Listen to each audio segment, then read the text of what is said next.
Hello friends, welcome to our YouTube channel. In this video I'm going to talk you about how you can enable split view or split settings when you use two apps in one screen like this and this, like a small screen in your OnePlus device.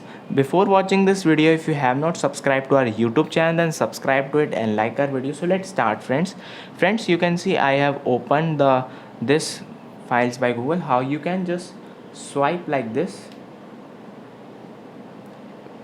swipe upwards like this, and friends you can see it is a split screen now. Then you have to click on any of the app. You can see now split screen is there.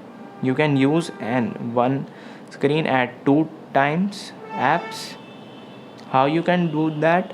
Click on settings, swipe down, go to special features, and here it is the split view.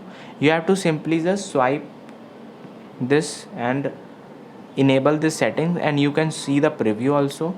I hope you like this video. If you like this video, then subscribe to our YouTube channel for more helpful tips and tricks videos. See you next time.